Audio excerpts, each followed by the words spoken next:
Hello, classical classmates.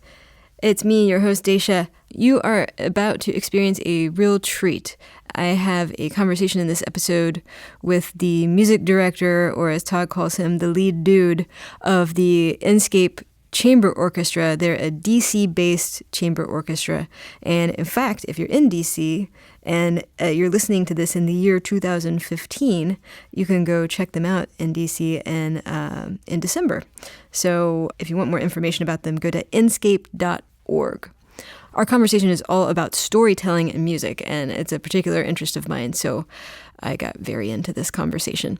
Speaking of storytelling, if you're listening to us on the internet, which you kind of have to be, chances are you're listening through iTunes. Why don't you take a second, subscribe to our show, and then tell a story in review form about why you love us and give us a nice rating. That'd be awesome. Anyway, enjoy the show. My name is Dacia Clay. I'm the audio librarian here at Classical 91.7. While I'm a real librarian, I have a deep, dark secret. I know very little about classical music. I grew up listening to rock, and I know something about jazz. But when it comes to classical, but I really want to learn. So, every week on this show, a classical music expert will give me a piece of classical music they think I should know, and then we'll discuss it. Come learn with me in the classical classroom.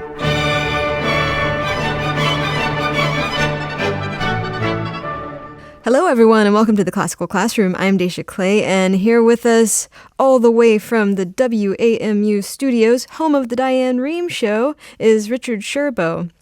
Richard is founder and artistic director of the DC-based, Grammy-nominated Inscape Chamber Orchestra. Inscape is dedicated to commissioning and premiering new work. Richard studied conducting at the University of Maryland. Among the many things that Richard is busy doing, he's also the associate artistic director and general manager of the National Orchestral Institute. And he and Inscape just put out a new CD. It's a new transcription of Stravinsky's Petrushka. Richard Scerbo, welcome to the Classical Classroom. Thank you. It's great to be here. So what are you going to be teaching me about today?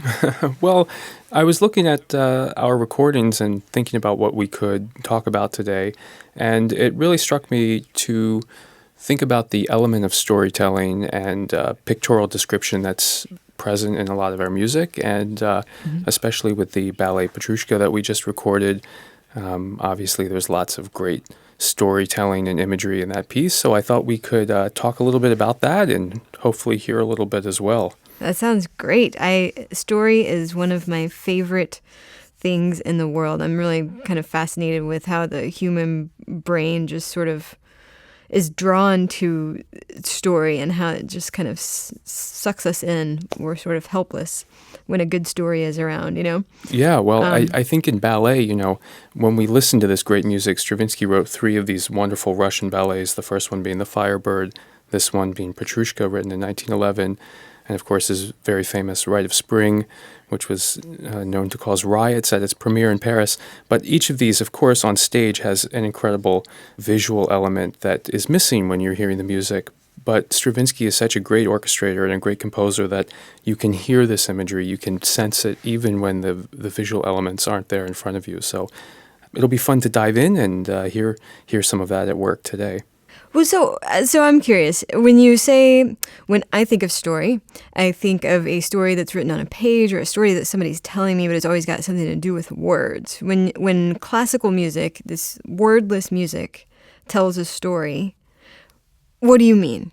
Like sans ballet, sans dancers. Like what do you mean by that? Sure. Well, that's a great question, and every composer approaches that differently. Of course, in the music world, in your music history class, you learn about absolute music, which is music that composers meant to be heard without a story present. So something like Beethoven's Fourth Symphony doesn't really have a story that, unless you choose to make one up yourself in your own imagination, but the composer isn't trying to depict a story itself.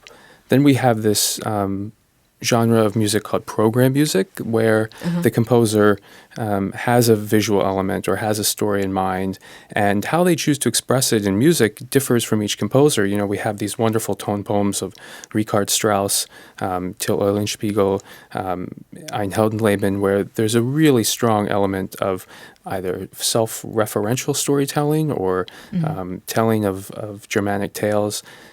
Which differs a little bit from ballet music, of course, because what we're hearing today is the music without the dance. And so I wouldn't quite call this program music, but again, the orchestration that Stravinsky has and the music itself is tied so closely to the story that it's really fun to know what's happening when you're listening to this. I'm curious. So when a composer sets out to write music like this, they're conveying emotions. They're conveying perhaps a story, and then the listener is creating a story based on that in her own mind. And is that a problem? I mean, like, or is that the goal for the composer? I mean, is it? It's kind of a weird question, but like. People are creating their own stories based on the music in their minds. Right. Is that an issue? Is the composer's goal to try to get them to see their story? Wow, that's an interesting question. I think that's really one of the beautiful things about music, and especially about classical music without words. You know, in popular music, we have words to tell us what to think, and of course in opera and in Lieder, we have words to depict what the composer was thinking. But I think one of the most enjoyable aspects of so-called classical music and music without words is that we can use that beautiful imagination that we're all endowed with as humans to come up with our own story. And the composer can set us in a certain direction with either the title or with program notes perhaps, or within movement titles. But it's up to us to create that imagery, and I think that's a real beauty to music itself. That's really unique. You know, I can't really think of an analog for that in any other sort of media. Like, nothing is leaping to mind. Well, let's get to some music. I want to hear this. Should we hear some crazy Petrushka? Story? Yeah, let's do it. So I want to start off by just giving you a really quick overview of the story of Petrushka, and I'll try to be brief so we can get to the fun music. But Petrushka is a story about three puppets and their loves and jealousies of each other. And the three puppets are named Petrushka, and we don't know the names of the other two, but the other two are a ballerina and a handsome soldier figure titled the Moor. And these three puppets are brought to life by a magician during the Shrovetide Fair in Russia. And the ballerina, and I should say the Petrushka falls in love with the ballerina, but of course, in classic storytelling sense, the ballerina rejects Petrushka, and she prefers the handsome soldier. And Petrushka becomes angry and challenges the Moor to a fight, and the Moor kills him. And at the very end, Petrushka's ghost rises above the puppet theater, and he shakes his fist at the magician who brought them all to life, and then falls down again and dies a second time as a ghost. So wow. So this the ballet unfolds in 4 different tableaux, but I'd like to listen to the first one today, and this is the Shrovetide Fair. So this is imagining if you were to show up to a carnival or your state fair, and there's all sorts of different booths and food vendors, and maybe it's sort of like the Renaissance Festival, but we don't have Renaissance-style music. But the point is that it's bustling with energy, and as Stravinsky goes through this tableau, we get little interjections from different parts of the fair. So you'll hear a merry group of dancers passing by. You'll hear the master of ceremonies at the puppet theater appear on the stage. You'll hear a passing organ grinder with a dancer. And so all these things come to life, and we can point it out as we go through, actually. It might be fun to listen to this first tableau. Okay, let's do it. So here's the celebration. Lots of swirling, undulating rhythms portraying a bustling street carnival.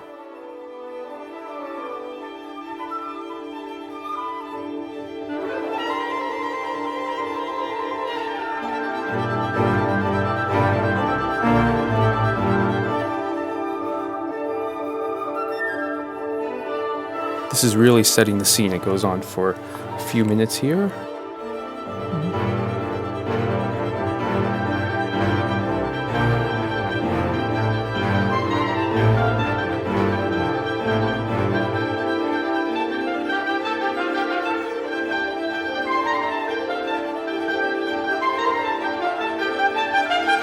And here are the dancing partiers coming through the scene.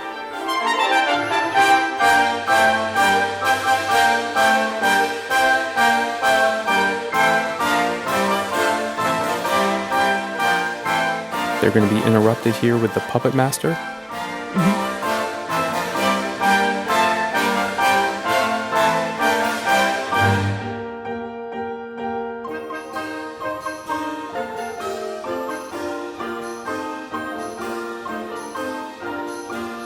Here's the puppet master.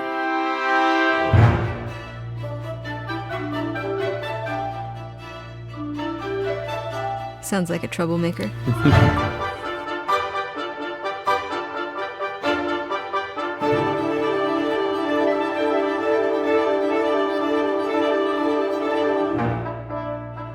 Here's the organ grinder.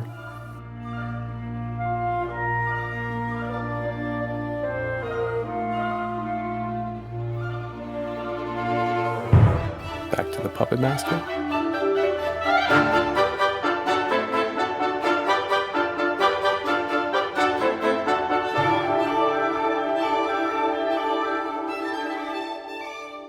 Oh, and just the organ grinder comes back again. So you can sort of hear how it's almost as if you were looking through a video camera and you were walking through the festival and you were panning left and right, and whatever was in the frame at that moment sort of comes to the forefront.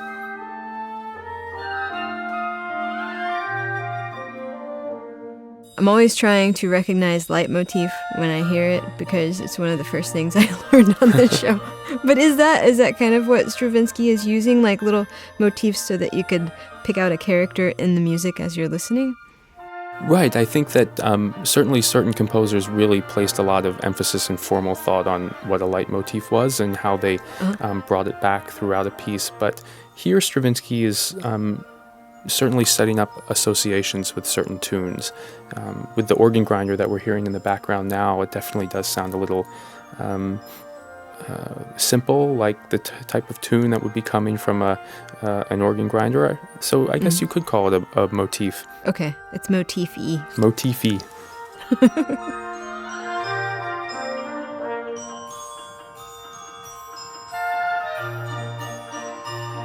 So the organ grinder's been playing for quite a while now.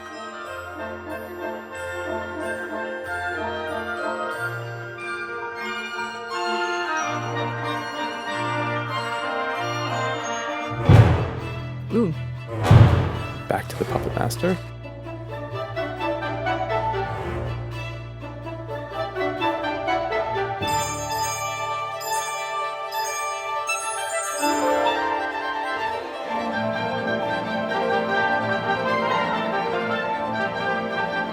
And these are the dancers again coming by.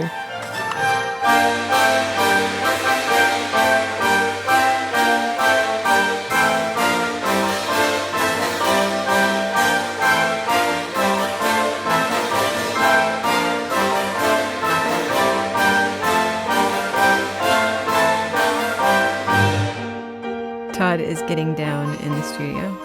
Is he really? Yeah, oh yeah. He's doing some crazy dancing. Can we put that on the website? I absolutely. Okay. So this goes on for a few more moments or so when we hear all of these different themes happening in close succession, and we're actually getting set up for the second part of this first tableau, which is where the magician appears and actually brings the puppets to life. Okay.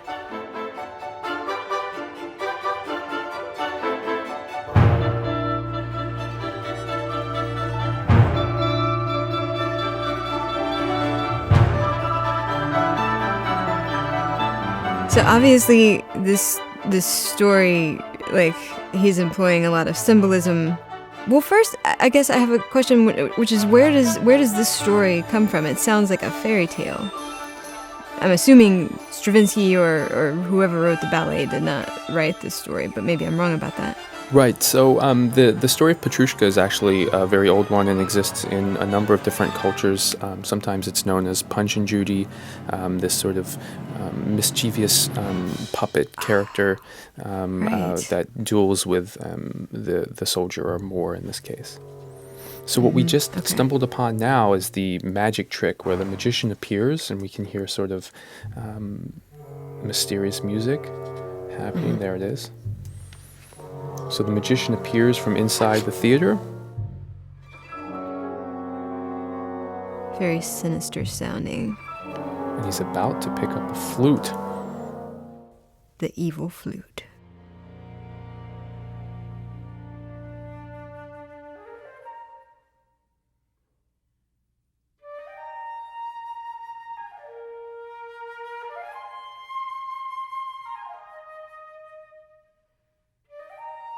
It sounds nice enough. So imagine him here. He's now playing on the stage for the audience. Mm-hmm.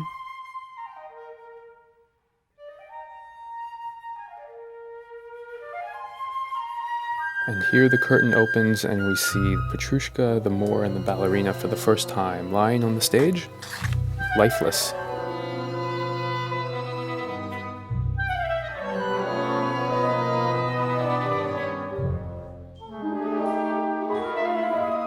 The next time we hear the flute play, he's going to touch the flute to the puppets and bring them to life.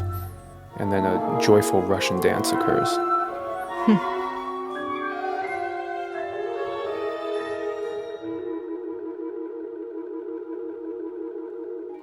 And now he's touching them. Second one. And the third puppet.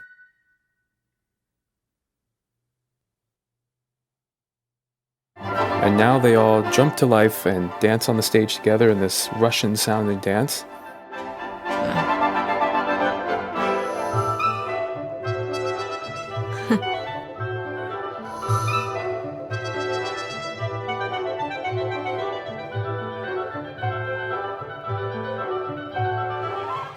And the symbolism in the story is so interesting. Like touching them with a flute makes them come to life. Right, and hearing them, each time he touches them, you hear the flute play the little flute theme. So this dance actually closes out this tableau, which I imagine goes on for a few more minutes. Okay. So this is an example of some of the tools that Stravinsky uses to really not only connect the story through the ballet that's happening on stage, but to add elements of music that portray the story as well. Yeah, that's so you seem to be kind of suggesting that he doesn't really rely a lot on leitmotif. That's not really his bag. Yeah. What kind of musical tools is he using? Well, Stravinsky was a master of using the orchestral color. You know, he came out of the Russian school where we had composers like Rimsky-Korsakov, who was a master of using the orchestra and exploring new colors. And you hear in Stravinsky's Russian ballets, these 3 ballets that he wrote for Sergei Diaghilev, the amazing amount of colors that have never really been heard from an orchestra. If you hear his next ballet, The Rite of Spring, where he kind of takes this ballet to the next level and explores even more wildly fantastic elements of orchestration, it's said, of course, that was one of the reasons why they rioted at the premiere of that piece. So to answer your question, I would say what Stravinsky relies on are elements of rhythm, and in this story, which portrays a scene of a Shrovetide fair in Russia, he's quoting Russian folk tunes, maybe not specific folk tunes, but the rhythms that are associated with it, and certainly the people would recognize that rhythm as a dance and associate the story with that element. So I'm just curious, what was your impression of hearing that? Did you hear the colors, or could you hear some of the story being depicted? Yeah, I really could, and I was thinking it kind of reminded me of watching like an old musical with not an old, but like a with like a Gene Kelly sort of thing.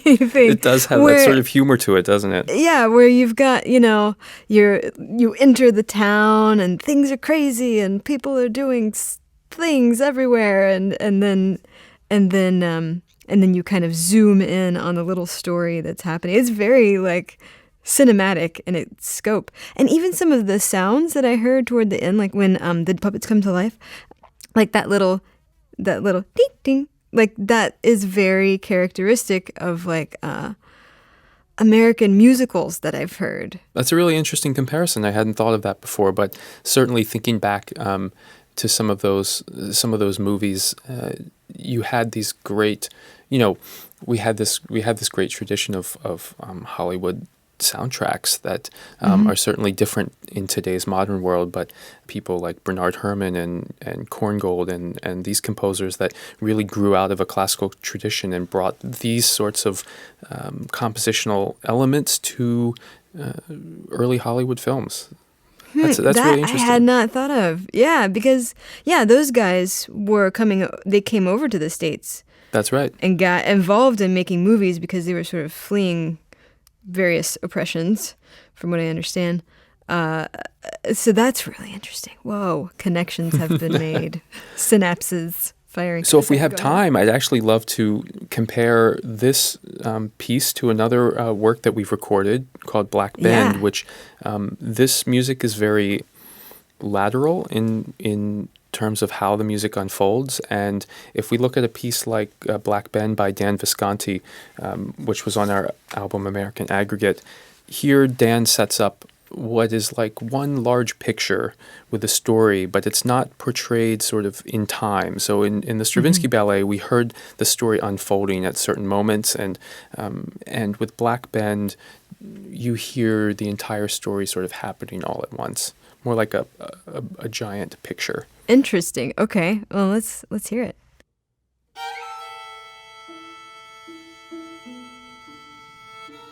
So this story is recalling the legend of a railroad bridge collapse on the Cayuga River. And we have these two violins. There's actually two players that are acting almost in a dueling sort of fashion, and very blues influenced. And you hear this sort of painful blues style singing emanating from their violin playing. Whoa, what's that? So these are the ghosts and the spirits of those who perished on the river collapse emerging out of this texture.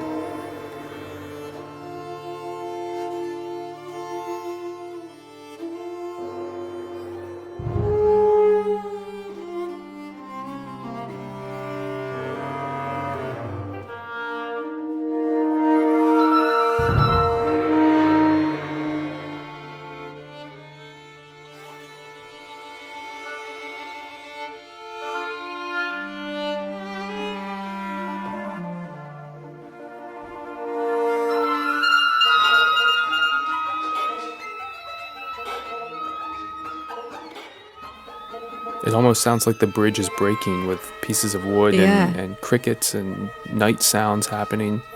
It's very spooky. And from this, we're going to have our two violins slowly emerge into a beautiful blues-like section.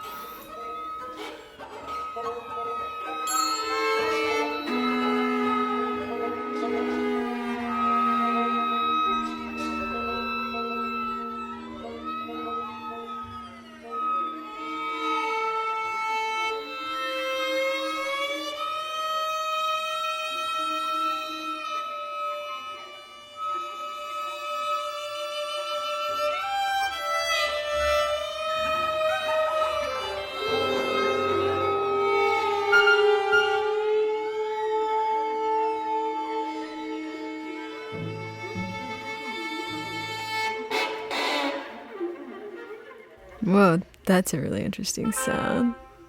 So the violins there take their bows really close to the bridge of the violin and really close to the lower half of their bow and make this ponticello sound, is what it's called in music. Just scraping really eliminates a lot of the pitch of the sound.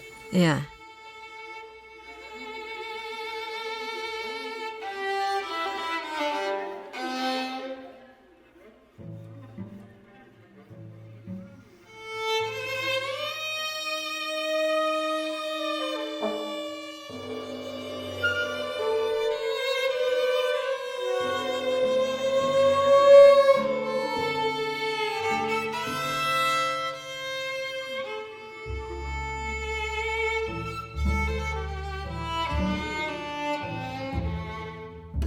I hear that. And Southern now we're getting blues. Yeah.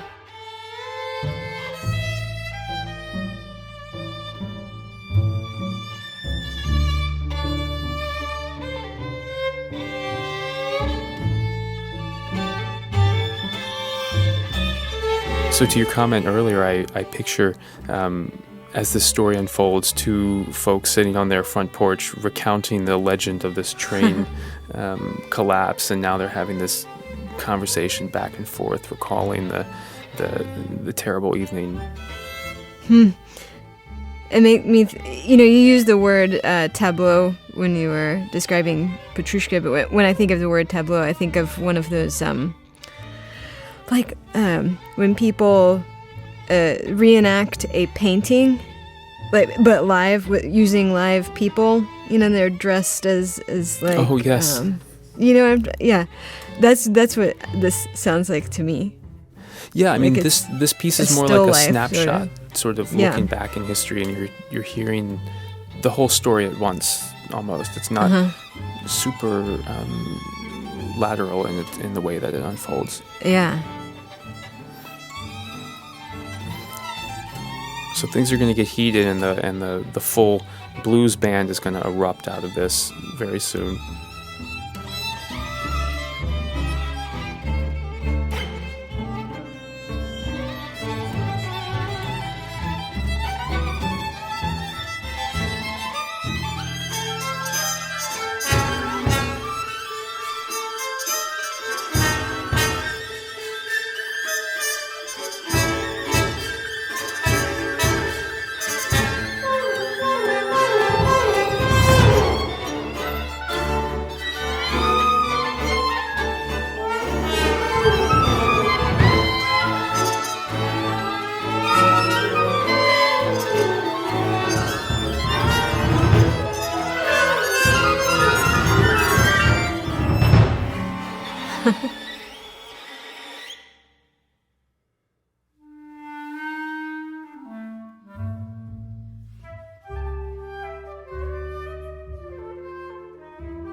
Wow.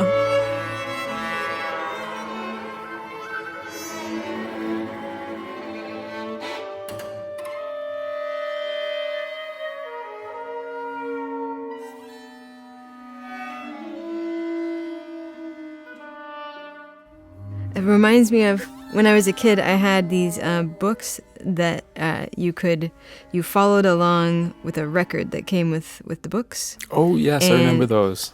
Yeah, it was that the like little plastic record player that had the special little plastic records that went on top? Exactly. I can't remember. It was a play school, I think was Yes, that's exactly what it is. Thing. Yeah. And you would like take the little square record out of the book and then like play it and flip the pages as it went, and it had all of these sound effects in it. And I remember one that was about a haunted house. It was like a Disney book about a haunted house, and it was super creepy, at least to me when I was a little kid. And so this sounds like that had a collision with some blues music in the background. That's what that piece sounded like to me. Yeah, I mean, the blues influence there is really strong, and what I really like about Dan's music, and we've done a number of his pieces, but even the blues element aside, it has this really strong American feeling to it. Just the opening of this piece, you sort of feel like you're standing in a summer field at night and hearing the crickets and, imagining in the distance this railroad bridge. So a piece like this actually allows the listener a little bit more freedom with their own story. I find myself doing that just now as I'm talking to you. Dan's notes about the piece are very brief, just talking about the legend of the railroad bridge collapse. But in my mind, I'm already picturing that it's night, that there are people on the porch retelling the story depicted through the two dueling violins. So this piece allows for a little bit more creativity in that regard. Yeah, I was seeing like these Disney characters sort of mixed with characters from True Blood coming out of this bridge. It was very confusing for me, all the emotions. Well, I have a final question for you, which is kind of, it's a little obtuse, but why do you think that the human brain needs story. We use it to understand the world around us. We need that lens to understand things around us, to connect with others. And like bears don't need that. They just function in the world. But we need story. So why do we need that? And how does music, what dimension does music add to that? What's special about it, I guess? I think I would have to say that, we have this amazing capacity as creative people, and that music, when we're hearing music, excites one of our senses, which is our hearing and our ears, and there's so much extra gray matter in our brain that wants to go along with that I think it's just I don't know, it's just something that our brain naturally goes to. I think it's something unique that's within human creativity that animals and bears don't have. I don't know if I have the right answer for that. Some people I know, for when they're listening to music and classical music, it actually, for them, soothes them and probably turns off the other active parts of their brain. They find it relaxing, and that's a time for them to detach from other thoughts. So I think for different people, it does different things. Yeah. I almost think it's, if there is a thing that separates us from the other mammals on the planet, maybe that's it, is our capacity and need for story. Right. I don't know. Maybe. Just a theory. Well, it's a good one. I like it. Thanks. Richard Scerbo of Inscape, thank you so much for being on the Classical Classroom today. This was really fun. It was my pleasure. Thank you. Okay, everybody, that does it for this episode of Classical Classroom. For more Classroom, go to houstonpublicmedia.org/classroom. And if you really loved us, you would subscribe to us on iTunes and then rate and review us. But whatever. You can listen to us wherever these podcast things are found. Follow us on Twitter and Tumblr. Email me at dclay@houstonpublicmedia.org. Thanks to audio producer Todd, Tiny T-Rex Arms Hulslander, for twiddling knobs. Thanks to program director St. Flynn for the cortisol boost. I like to live on the edge. Thanks to editor Mark DiClaudio for his piercing, laser-shooting eyes. Thanks to Richard Scerbo for being here today. Thanks to me for saying words. But most of all, thanks to you for listening. We'll catch you next time.